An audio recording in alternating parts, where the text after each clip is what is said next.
Welcome to the UIAAA Connection podcast. Hometown Ticketing is proud to be the exclusive sponsor of the UIAAA Connection podcast and to provide schools nationwide with the best options for digital ticketing for their events. Visit their website at hometownticketing.com to learn how they can make digital ticketing possible and simple at your school. Thank you to Hometown Ticketing for their exclusive sponsorship of the UIAAA Connection podcast. Welcome back to another edition of the UIAAA Connection. I'm your host, Mark Hutch Hunter. Today we have as our special guest Sarah Swallberg, the Director of Athletics at two high schools, not just one. She's Director of Athletics at Tintic High School and at West Desert. Is that correct? Yes, it is. All right. Welcome to the podcast, Sarah. Well, thank you. Thanks for letting me be here. Let's have you share with our audience here in Utah and across the nation where you grew up, where you went to college, your first job, etc. All right. I grew up in Green River, Utah, a little small town just outside of Moab, Utah, where I was given a lot of opportunities due to the small size of the town and the high school.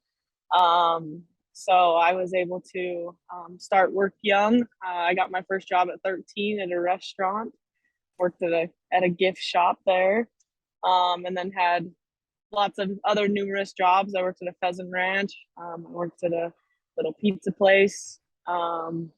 Just kind of, you do whatever in a small town that becomes available. Did you ever work at Ray's?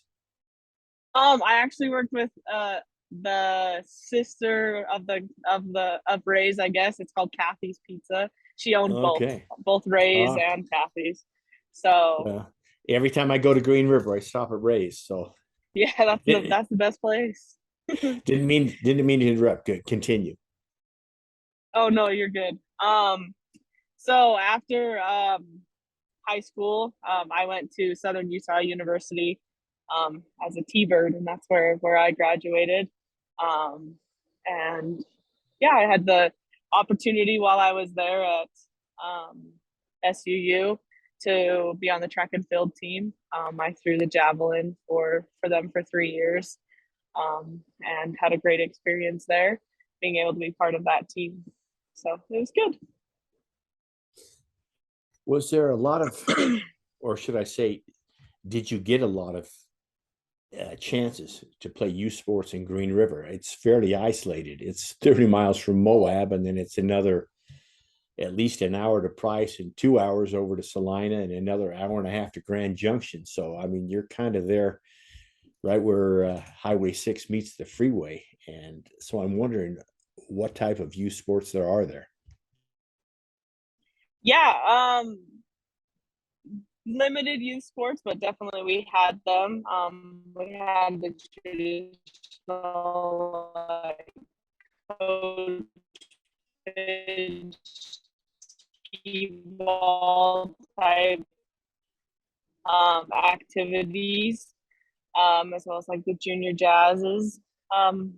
Due to the small size, I played t-ball, coach pitch, Babe Ruth, and then even in high school, I played baseball with the boys because we didn't have softball, so I played fall 1A baseball, and instead of volleyball, that was kind of what I grew up playing instead. So that was kind of a different, unique experience that most don't get.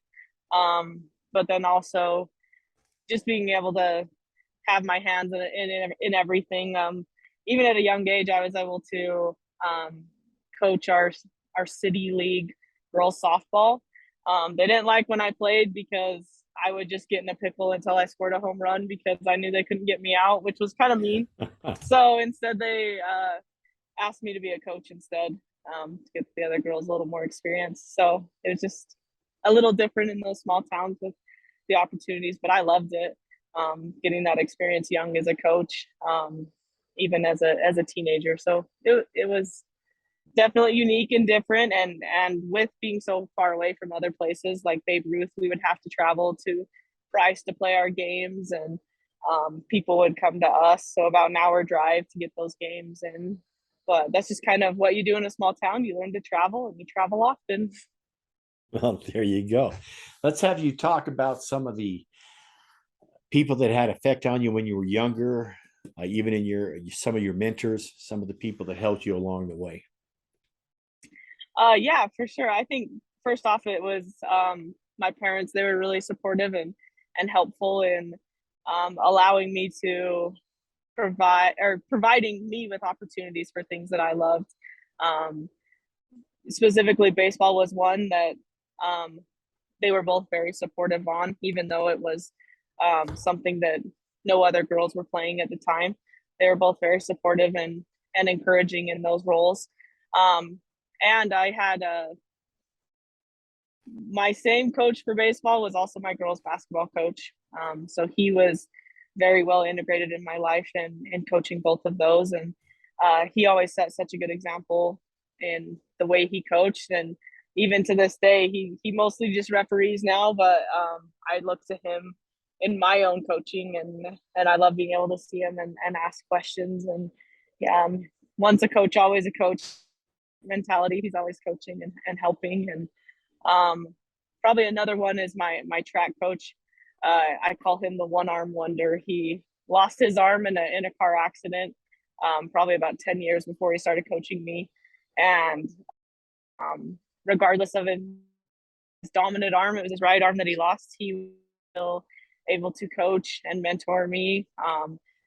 So, goals that I had, I mean, he helped me get a scholarship into college, and he also helped me.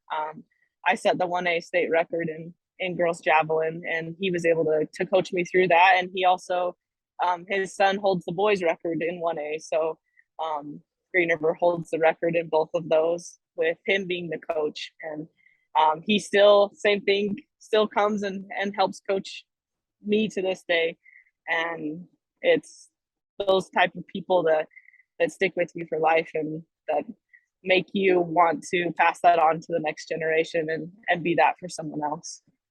Well, that's awesome. So what year did you graduate from Green River? Excuse me. Not yeah. Yes. 2011 I graduated. My question then to you is, being the only girl on the baseball team, was it just no big deal, or did you take harassment from some of the other teams? Because I know baseball has these unwritten rules that have been around forever. And I know when we hired a female to coach the baseball team at Jordan here about 20 years ago, we took all sorts of heat, but she was very successful. So I'm wondering if in 2011, if at least the kids were accepting, or if there was still that bias out there. For my own team, for the kids on my team, there luckily wasn't a bias. They grew up with me playing, and so I just was quote unquote one of the boys being able to play with them. But other teams definitely had different biases, and they'd always call in all the outfielders, scoot in, and girls up to bat, and that always kind of ticked me off. And there were a couple times, luckily, I was able to hit it right over their heads, because that's awesome. It always bugged me that they looked down on that. So it definitely, I mean, 1A is a small world, and there were not very many girls playing when I played. I think only one or two other teams had a girl. So they tended to only do that in the beginning years of my career, and kind of learned to be a little more, I guess, cognizant or respectful, maybe, I don't know the term, to not maybe scoot in on me every time. Very good. That's funny. So let's have you talk about your background that led you to becoming an athletic director at not one, but two schools, and explain how that happened. All righty. So, kind of to go over my background, as to how I kind of became AD at Tintic High School, and as well as West Desert High School. When I interviewed for my position, Tintic was my first teaching position, and it kind of came with questions concerning if I was interested in being an athletic director, and honestly, I'd never thought of it. I was looking for a job, and of course, in a job interview, you say anything to get a job. So Right. I of course said, of course, I would love that. It'd be part of my plans. But I honestly didn't really know much about what that entailed or what that really meant for me.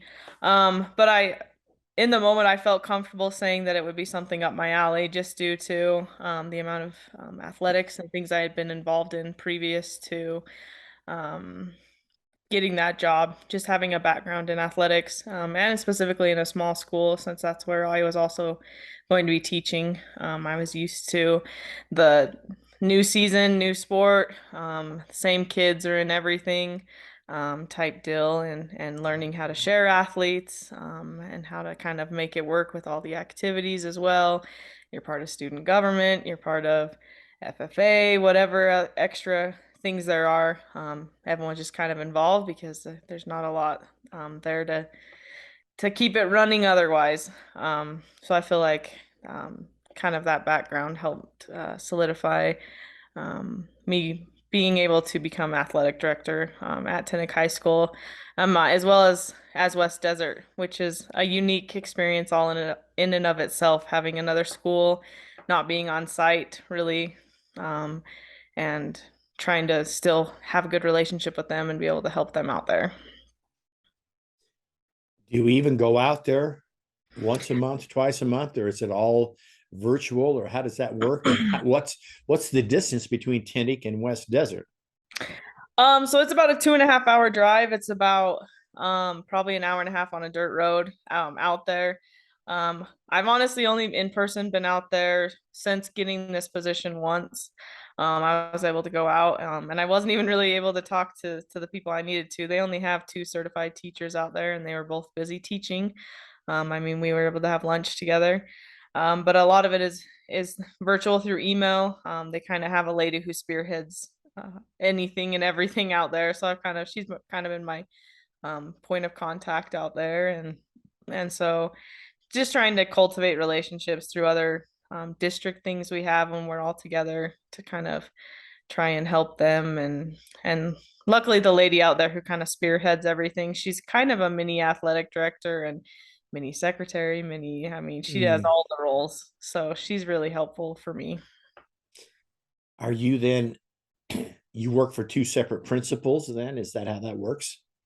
Technically, yes. So it used to be the same. She used to be my principal, but she just moved down to the elementary, so she's a different principal. Technically, I guess they consider it a district kind of position. It's like the district AD since we only really have 2 high schools. Um, Okay. so that's kind of how they explained it to me. Let's have you talk for a moment to our audience about the job of athletic administration and how it's changed in the short time that you've had the job, the differences you've seen. Yeah, I think every year to year, you learn little new things, that different expectations, different struggles each year. I think depending on the year, there's always a different battle that we're fighting as athletic administrators, and just more fully understanding my role as an athletic administrator. I think with each year, you get a little more integrated with the UIAAA and with even people in my own region.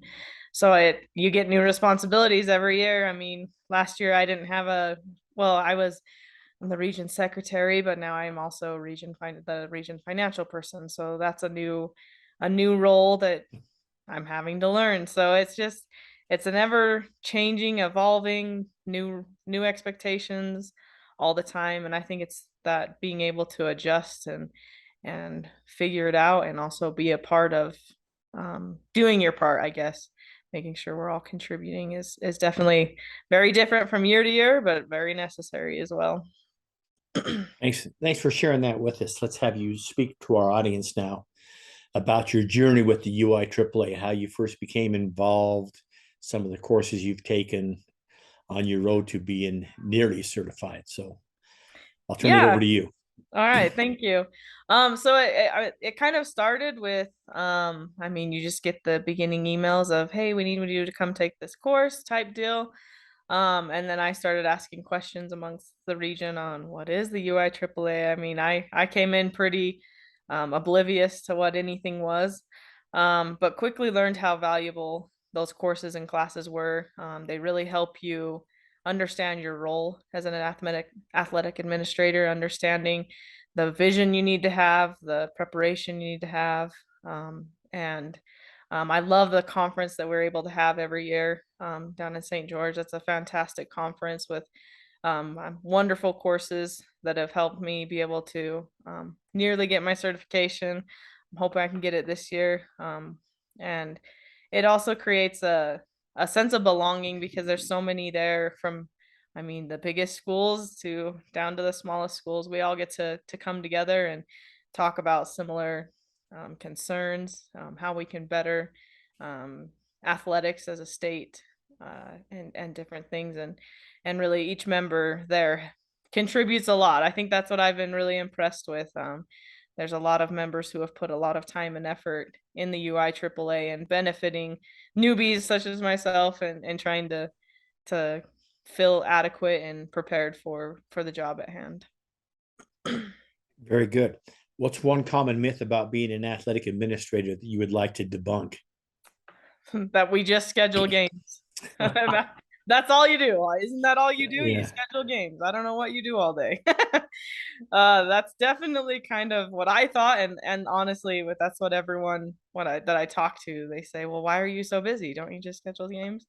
So it is much more than just scheduling games. There's all the behind the scenes. There's the small tasks to the large tasks. Of course, scheduling games is part of it. But it's really trying to better the school, unify them, having visions, helping all the other administrators and personnel understand how important athletics are, and to give proper fundings and attention. I mean, you could go on and on. I always tell people at the end of the day, I couldn't even tell you all the things I did, but I was busy from the second I got there to the second I left. Mm. What's the favorite part of your job, Sarah? I definitely think that my favorite part is being able to interact with all the kids of every sport. I love being able to drop into practices and just talk to the coaches, but also see the kids. They're the ones who make everything worth it. And so they are definitely my favorite part, getting that relationship and having them know that I care about them, not just when they're my athlete, but when they're anyone's athlete and part of our school. Do you think it's harder or easier for you being an athletic administrator at two small schools? Well, that's probably not the way to phrase it. Is it, you mentioned it earlier, is it easier for you to be the athletic administrator because you came from a smaller school, do you think? Do you think you have that advantage over some of the other ADs? I do. I think having that understanding of how things kind of works, it was very normal to me. Whereas things at larger schools, I mean, having to deal with they did a lot of bigger schools deal with facility issues, trying to fit everyone's practices in. And I'm like, I have two basketball teams and I have two gyms. So it never is Yeah. really conflicting. So it's definitely different battles in smaller schools. But yeah, I definitely feel like that prepared me to be at the school I'm at. Thanks for that insight. Let's finish up with a couple of questions. The first being, if you had two suggestions for a brand new athletic administrator that they would follow in order to be successful, what would those two suggestions be? I think first and foremost, asking for help. I really think it's a community, being athletic directors and being willing to ask someone for direction is extremely helpful.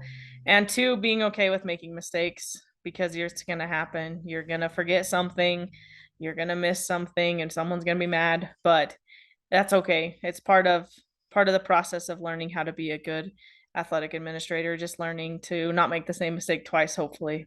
But I think those would be my two suggestions. Very good. Sarah, what question should I have asked you that I failed to ask you? I don't know. I think perhaps the question that gets me is it's a lot, I guess it's just more of a statement, but there's a lot of sacrifice in being an athletic administrator. It's a lot of time, it's a lot of headache. It's a stretch for me with my personality. I'm more of a people pleaser. And that doesn't really work when you have to call people out. So I think learning to use your strengths as an athletic administrator, we all have different strengths. So I think learning to use those to our advantage, because we are all different, and just doing the best we can with the strengths that we have, and we all make our impact that way. Well said. That wraps it up for this edition of the UIAAA Connection. Once again, our guest today has been Sarah Swallberg, the Director of Athletics at Tintic High School and the Director of Athletics at West Desert High School. Thanks so much, Sarah, for being on the show today. Thanks for having me. I appreciate it. For our listeners, we hope you tune in again next week for another edition of the UIAAA Connection.